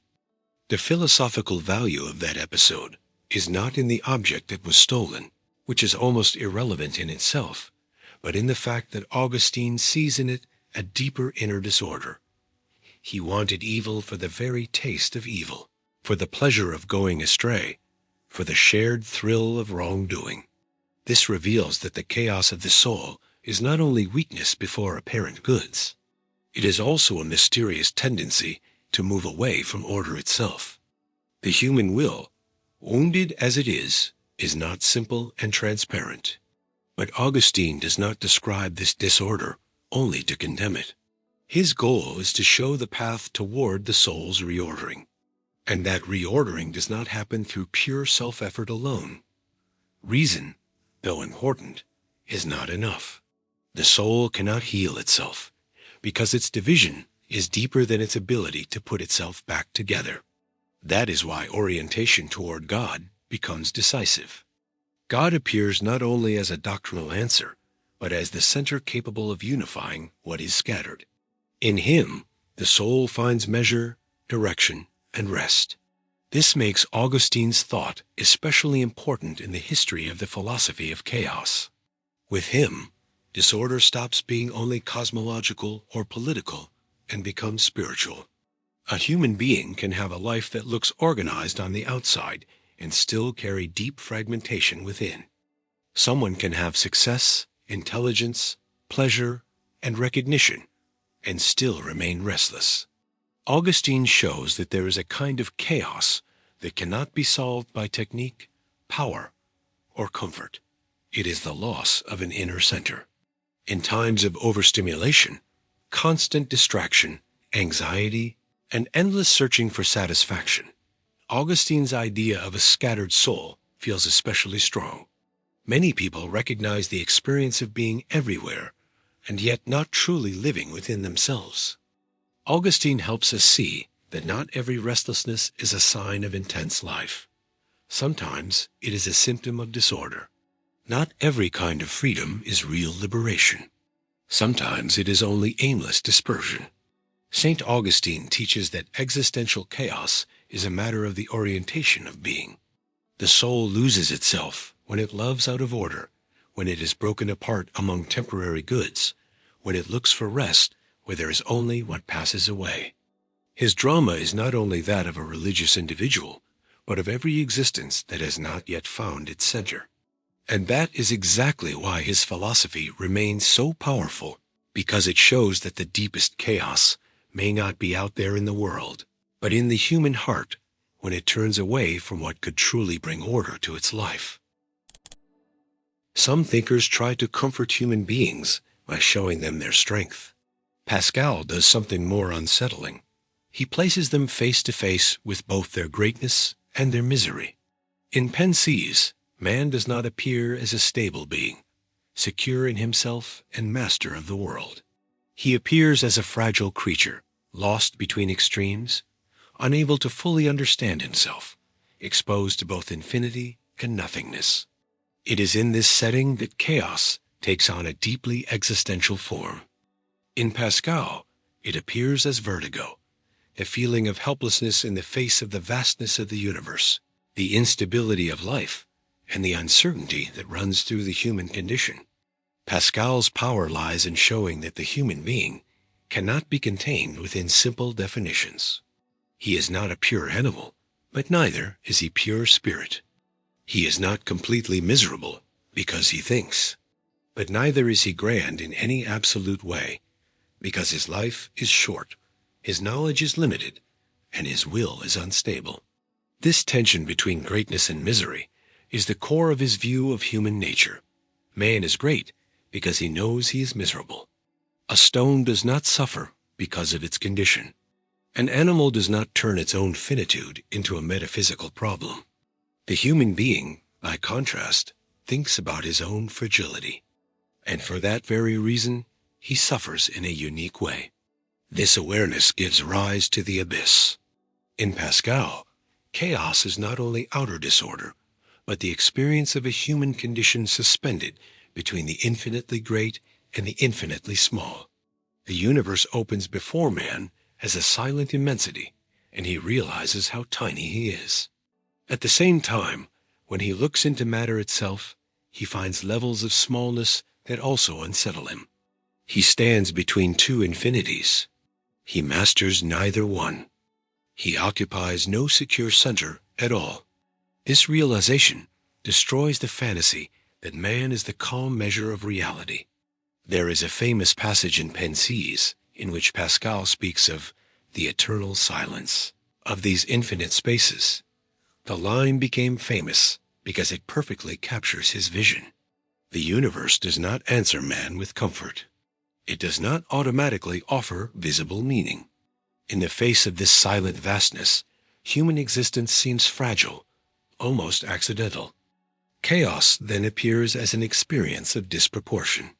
The human being longs for clarity, permanence, and foundation, but finds himself thrown into a world where much of that escapes him. This vertigo is not only cosmic, it is also inner. Pascal sees with great sharpness the instability of the human soul. Man wants happiness, but does not know where to find it. He looks for rest, but cannot bear to remain at rest. He desires truth, but keeps distracting himself. He wants greatness, but clings to ridiculous vanities. That is why Pascal gives such importance to diversion, the famous divertisement. Diversion is not just entertainment. It is every mechanism through which man runs away from himself so that he does not have to face his misery. Work, games, activity, ambition, conversation, distraction, all of these can function as escape. Inner chaos shows itself precisely in this inability to remain with oneself. This is what makes Pascal feel so current. Long before the digital age, he had already understood that human beings prefer agitation to confronting their inner emptiness. Constant distraction is not always a sign of health. Very often, it is a strategy for avoiding the abyss. When we are always running, consuming, reacting, and looking for stimulation, maybe we are not living more intensely. Maybe we are just avoiding the anxiety of seeing our real condition. Pascal is severe in this diagnosis. Human beings cannot bear their own fragility, and so they invent 1,000 ways not to think about it. But the most interesting thing is that Pascal does not reduce human beings to misery. If he did, his thought would be only dark. What makes it profound is the coexistence of opposites. Man is miserable, yes, but his misery is the misery of a being who has fallen from greatness. He is fragile, yet capable of thought. He is temporary, yet open to infinity. He is limited, yet aware of his limits. That awareness already lifts him above the rest of nature. Pascal even says that man is a thinking reed, the weakest thing in nature, but a being that thinks. A single breath can destroy him, but he knows he dies, while the universe knows nothing. Here chaos takes on an even more painful dimension. The human being is split. He shares in greatness and misery at the same time. He cannot reduce himself either to glory or to total despair. He lives in constant tension. He wants certainty, but finds doubt. He wants stability, but lives in change. He wants fullness, but experiences lack. Pascal's thought is almost an anatomy of this disproportion, and it is precisely there that the drama of the human condition appears. In Pensées, this situation also has a religious dimension. Pascal believes that man cannot solve this abyss on his own. Reason is powerful, but not enough to fully account for the human mystery. It can show our fragility, our inconsistency, and our inability to ground ourselves. But by itself, it cannot offer full redemption. That is why openness to God becomes so important. Even so, when we read Pascal in a more philosophical than theological way, his analysis remains extremely powerful. The human being is a being without complete ground in the world, too aware to rest in innocence, and too fragile to sustain himself as absolute. That is why Pascal holds such a unique place in a philosophy of chaos. In him, chaos is not only the origin of the cosmos, political conflict, or psychic disorder. It is the name of the vertigo that is born when man sees himself between infinity and nothingness, between lucidity and helplessness, between the desire for meaning and the experience of fragility. The world does not offer man an immediate center, and man himself cannot become that center for himself. Pascal tears away the illusion of self-sufficiency. He shows that the human condition is dramatically unstable. We are too great to accept a life reduced to instinct, and too miserable to become gods. That in-between place is our abyss. And maybe that is exactly why his philosophy remains so alive, because it forces us to face, without anesthesia, the fact that to exist is to live within a deep tension between dignity and helplessness.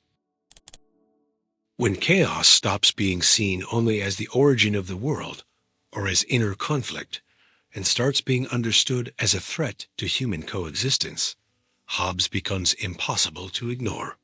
In Leviathan, he offers one of the most powerful images of political disorder in the entire history of philosophy. In his view, chaos is not just social mess or temporary instability. It is the constant possibility of collective life collapsing into fear, rivalry, and insecurity. With Hobbes, philosophy shows in a brutal way that without a common authority able to enforce rules, human life together can slide into war. This point matters because Hobbes writes in a time of deep crisis. 17th century England was living through intense conflict, civil wars, religious disputes, and the collapse of authority. His thought does not come from calm abstraction, but from the historical experience of a society threatened by violent division. It is in this setting that he develops his famous idea of the state of nature. It is important to remember that this state does not need to be understood as an exact historical phase that all humanity once passed through. In Hobbes, it works as a philosophical construction, a rational hypothesis that shows what would happen if there were no common power capable of restraining individuals. And what appears in this state of nature is a classic image of political chaos. For Hobbes, human beings are relatively equal in vulnerability and in their ability to harm one another. Even the weakest person can kill the strongest, whether by cunning or alliance. On top of that, people want similar things, and they compete for resources, recognition, and security. From this come three main causes of conflict: competition, distrust, and glory. People attack in order to gain advantage, to protect themselves, and to assert superiority. The result is a world without stable guarantees, where no one can fully trust anyone else. It is in this context that Hobbes gives his famous description. Human life under those conditions would be solitary, poor, nasty, brutish, and short. That phrase captures with almost cinematic force the kind of social chaos he imagines. There is no secure agriculture, no reliable trade, no flourishing arts, no stable science, because all of these depend on some level of predictability and protection. Where permanent fear of violence rules, civilization itself becomes almost impossible. Political chaos, then, is not just too much noise or shallow disorder. It destroys the minimum conditions needed for human life to develop. What is most interesting is that Hobbes does not blame this chaos on some demonic evil found in a few exceptional individuals. He derives it from the very structure of human relations when there is no common power. Even reasonable people may act aggressively if there is no security. That is because in an environment without stable authority, prudence tells people to be suspicious. If I cannot be sure the other person will not attack me, I may feel pushed to strike first. Fear feeds conflict, and conflict feeds fear. Political chaos is born not only from wickedness, but also from vulnerability and uncertainty. This makes Hobbes deeply modern. He does not idealize human nature or assume that simple goodwill would be enough to create harmony.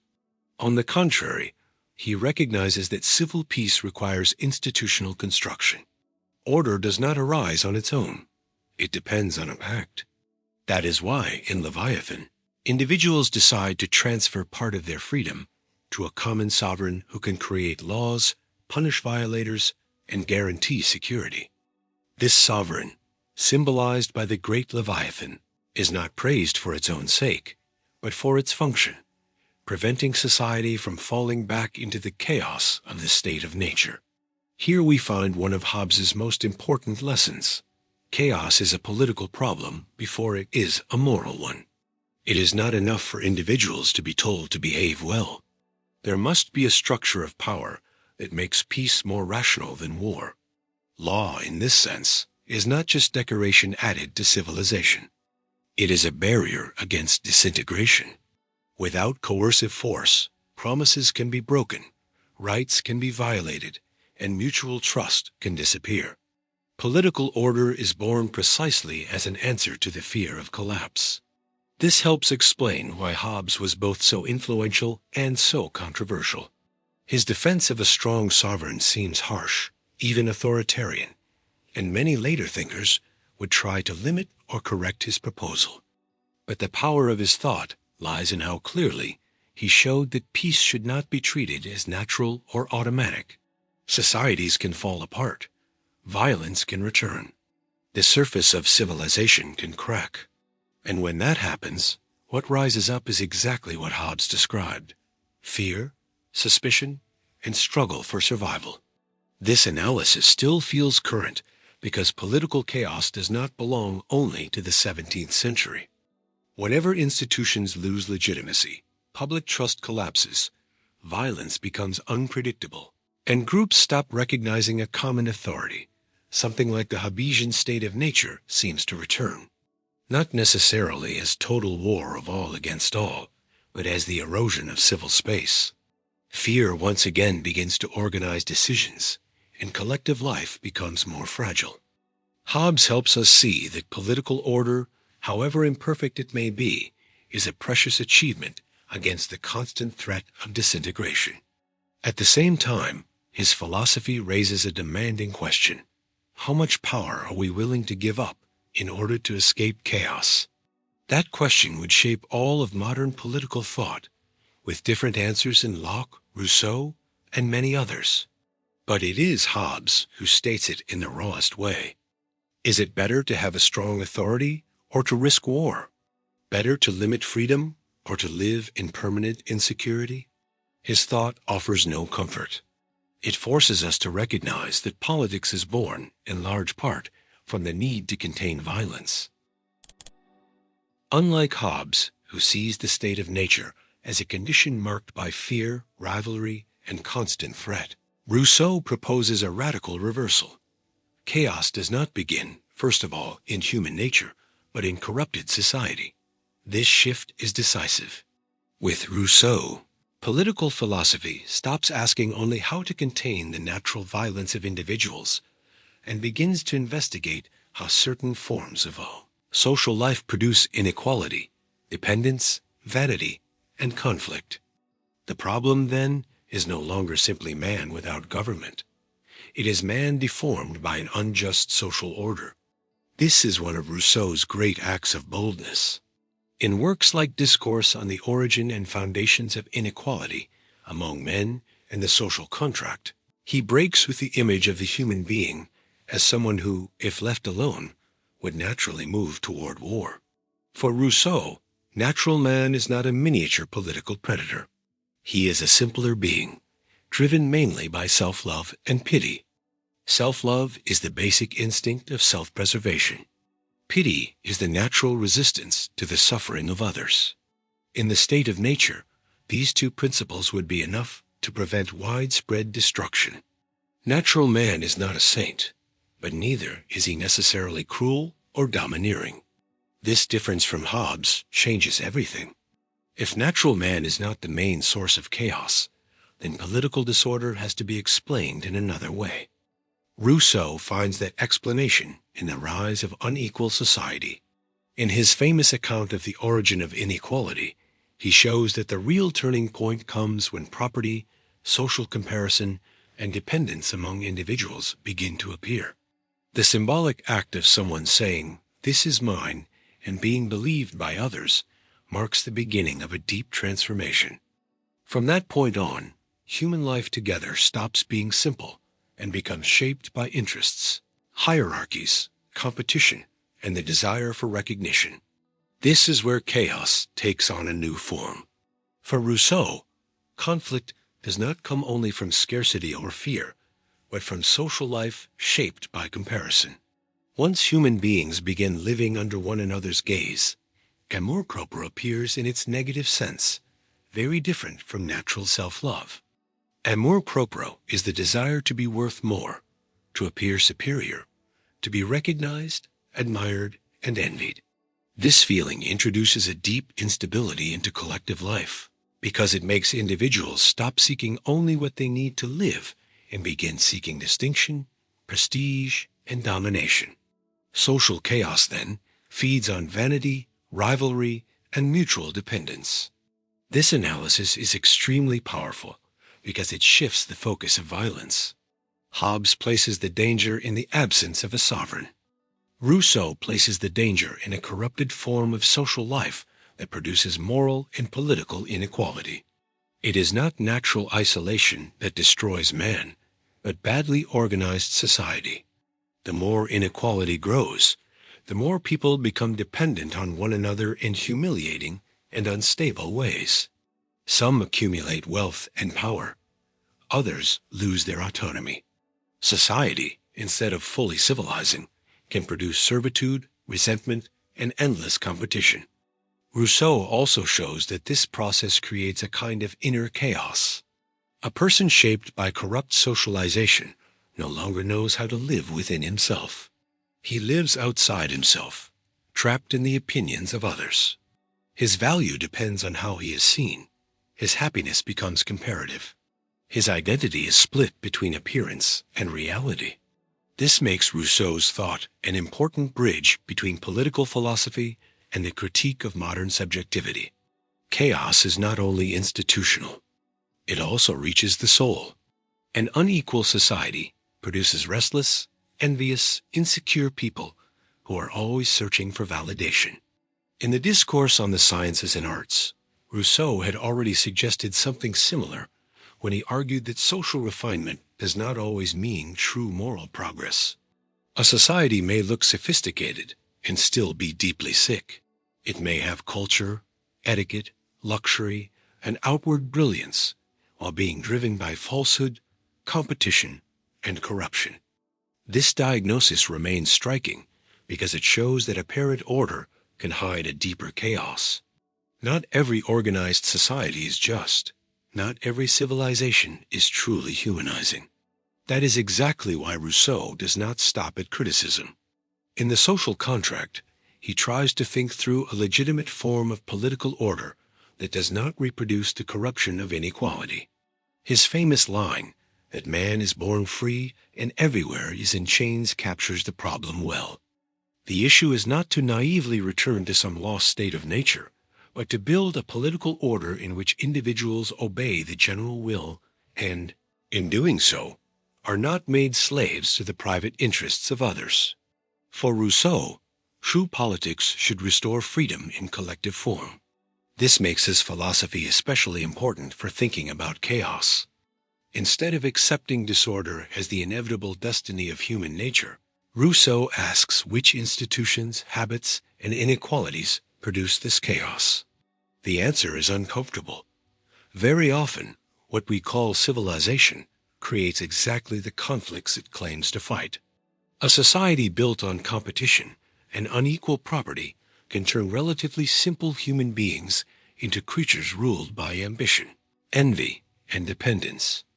At the deepest level, Rousseau forces us to reconsider the origin of the political problem. Chaos does not have to be understood as something always written into the human heart. It can be the result of a badly formed social history. It can arise from inequality, constant comparison, loss of autonomy, and the corruption of collective bonds. This does not mean idealizing natural man as perfect, but it does mean recognizing that social violence has historical and institutional causes, not only natural ones. That is why the contrast with Hobbes is so rich. Where Hobbes sees the need to restrain man in order to avoid war, Rousseau sees the need to reform society in order to avoid corruption. Where Hobbes fears the absence of common power, Rousseau fears a social order that produces servitude and inequality. And this is where his thought gains its power. He shows that political chaos may come not from an excess of nature, but from a distortion of life in common. So Rousseau turns the question of chaos into a critique of society itself. The problem is not only how to escape disorder, but what kind of order we are building. Because an unjust order, founded on inequality, may be nothing more than chaos in disguise. In Nietzsche, chaos stops being just a threat that needs to be controlled and starts to appear as a force that is necessary for creation. This is one of the most provocative moments in philosophy on this subject. Instead of treating disorder as something that must always be tamed by reason, morality, or stability, Nietzsche asks whether it might be exactly from inner turbulence that the most alive, unique, and powerful things are born. The famous line from Thus Spoke Zarathustra expresses this in an unforgettable way. One must still have chaos in oneself to be able to give birth to a dancing star. Here, chaos is not downfall. It is fertility. This idea can only be understood if we see what Nietzsche is reacting against. A large part of the Western philosophical and religious tradition tried to connect the good with order, measure, restraint, and stable harmony. Chaos, on the other hand, was often treated as deviation, error, threat, or lack of form. Nietzsche turns that logic upside down. For him, a life that is overly organized, predictable, and domesticated may be a weakened life. There can be a great deal of order where there is no longer any intensity. There can be a great deal of morality where there is no longer any creation. There can be a great deal of stability where there is no longer any courage to affirm existence. That is why, in Nietzsche, chaos is tied to life as power. The creative human being does not come from a peaceful soul, perfectly adjusted to accepted norms. He comes from tensions, conflicts, excesses, pains, and forces that have not been completely domesticated. Inner chaos is the name of that abundance that is hard to organize, that energy which breaks worn-out forms and searches for new possibilities of existence. To create, in this sense, is not to repeat what is already given, but to pass through a state of instability until a new form appears. This view appears especially in Thus Spoke Zarathustra, but it also connects with many other parts of Nietzsche's thought, such as the birth of tragedy, beyond good and evil, and on the genealogy of morality. In the birth of tragedy, for example, Nietzsche already distinguishes between two fundamental artistic forces, the Apollonian and the Dionysian. The Apollonian is linked to form, measure, and clear image. The Dionysian is linked to intoxication, the breaking of boundaries, and the intensity of life overflowing itself. Greek tragic art would be great precisely because it was able to unite these two dimensions. This is essential for understanding his view of chaos. He is not defending empty disorder, but a vital energy that, when it finds expression, can generate new form. Chaos, then, is not glorified as simple destruction. It is a condition for creation because it forces us to go beyond fixed identities, inherited certainties, and exhausted values. In Nietzsche, anyone who has never faced their own rupture will hardly create anything real. Someone who lives only through conformity, adaptation, and caution may be socially acceptable, but not necessarily creative. The dancing star that Zarathustra speaks of is not born from a soul that is too calm. It is born from an inner life crossed by forces in struggle. This also connects with Nietzsche's criticism of traditional morality. For him, many moral systems work as strategies for domesticating life. In the name of order, obedience, and security, they try to weaken everything that is intense, dangerous, and unique.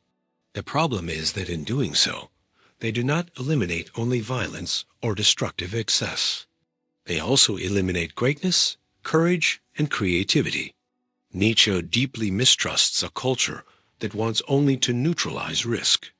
Because where there is no risk, there may no longer be any real creation.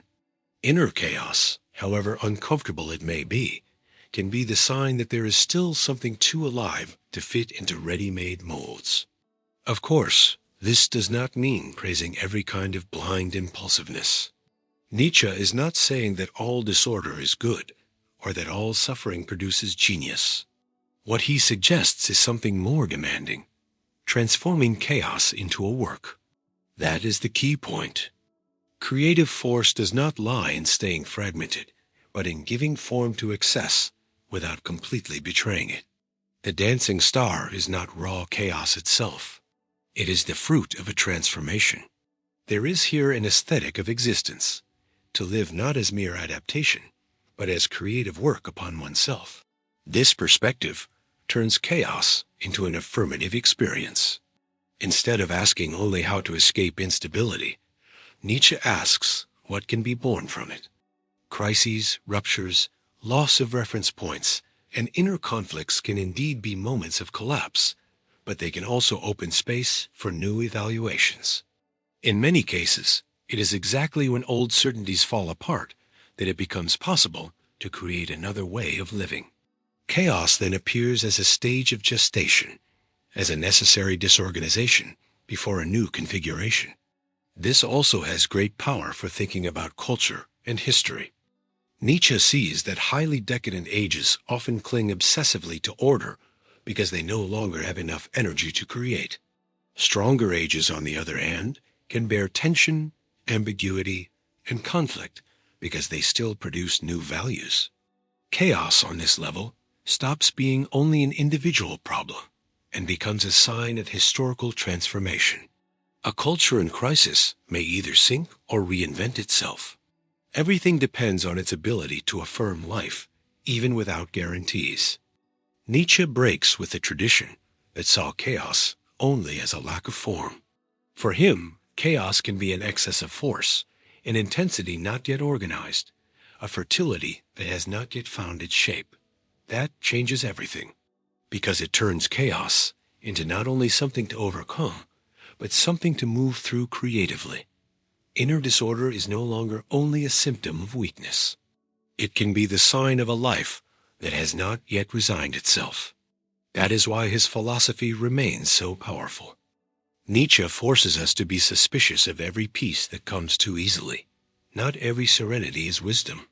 Sometimes it is only exhaustion, and not every turbulence is ruin. Sometimes it is the beginning of creation. To have chaos within oneself, in the deepest sense, is to carry a tension that can still bring forth a world. So in Nietzsche, chaos stops being philosophy's final enemy. It becomes a condition for art, for self-overcoming, and for the affirmation of life. Not as empty confusion, but as a power that, when embraced with strength, can give rise to something rare, a star that not only exists, but dances. Chaos is not just the enemy of order. In many moments in philosophy, it appears as origin, crisis, challenge, rupture, abyss, and also as the possibility of creation. To think about chaos is, at its deepest level, to think about the human condition itself, our fragility, our search for meaning, our inner conflicts, and the possibility of turning disorder into awareness. Thank you so much for staying with this video all the way to the end. Truly, if you made it this far, it is because this subject speaks to something in you too, and that already says a lot about the depth of your search. Philosophy begins exactly there, when we stop running from the big questions and decide to face them seriously. So now I want to hear from you. For you, is chaos more about destruction or more about possibility? In which of these philosophers did this idea appear most strongly? Write it in the comments, because I really want to know how you see it. And if this video helped you understand this topic better, subscribe to the channel so you can keep following deep, clear, and thought-provoking content. Like this video, because that really helps it reach more people. Share it with someone who loves philosophy or who is going through a time of questioning, and stay here on the channel to watch the next videos. There is still a lot for us to explore together.